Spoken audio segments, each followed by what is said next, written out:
माघ पूर्णिमा व्रत कथा। पौराणिक कथा के मुताबिक नर्मदा नदी के तट पर शुभव्रत नामक विद्वान ब्राह्मण रहते थे, लेकिन वे काफी लालची थे।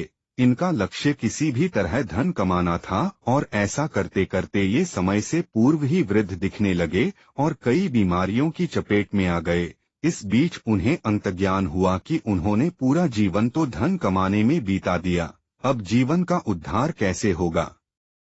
इसी क्रम में उन्हें माघ माह में स्नान का महत्व बताने वाला एक श्लोक याद आया। इसके बाद स्नान का संकल्प लेकर ब्राह्मण नर्मदा नदी में स्नान करने लगे। करीब 9 दिनों तक स्नान के बाद उनकी तबीयत ज्यादा खराब हो गई और मृत्यु का समय आ गया। वे सोच रहे थे कि जीवन में कोई सत्कार्य न करने के कारण उन्हें नरक का दुख भोगना होगा, लेकिन वास्तव में मात्र 9 दिनों तक माघ मास में स्नान के कारण उन्हें मोक्ष की प्राप्ति हुई। पूर्णिमा व्रत की कथा। कांतिका नगर में धनेश्वर नाम के ब्राह्मण अपना जीवन भिक्षा मांगकर अपना जीवन निर्वाह था।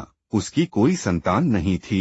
एक दिन उसकी पत्नी नगर में भिक्षा मांगने गई, परंतु सभी ने उसे बांझ कहकर भिक्षा देने से इनकार कर दिया। फिर किसी ने ब्राह्मण दंपत्ति को 16 दिन तक मां काली की पूजा करने को कहा। उन्होंने विधिवत पूजा करके आराधना की और तब उनकी आराधना से प्रसन्न होकर मां काली ने दोनों को संतान प्राप्ति का वरदान दिया और कहा कि अपने सामर्थ्य के अनुसार प्रत्येक पूर्णिमा को तुम दीपक जलाओ। इस तरह हर पूर्णिमा के दिन तक दीपक बढ़ाते जाना है, जब तक कम से कम 32 दीपक न हो जाएं।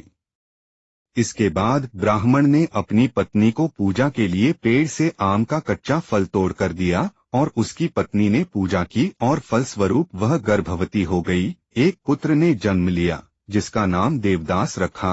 देवदास जब बड़ा हुआ तो उसे अपने मामा के साथ पढ़ने के लिए काशी भेजा। काशी में धोखे से देवदास का विवाह हो गया। देवदास ने कहा कि वह अल्पायु है, परंतु फिर भी जबरन उसका विवाह करवा दिया गया। कुछ समय बाद काल उसके प्राण लेने आया, लेकिन ब्राह्मण दंपत्ति ने पूर्णिमा का व्रत रखा था, इसलिए काल उसका कुछ बिगाड़ नहीं पाया। तभी से कहा जाता है कि पूर्णिमा के दिन व्रत करने से संकट से मुक्ति मिलती है और सभी मनोकामनाएं, आपकी भी मनोकामना पूर्ण हो।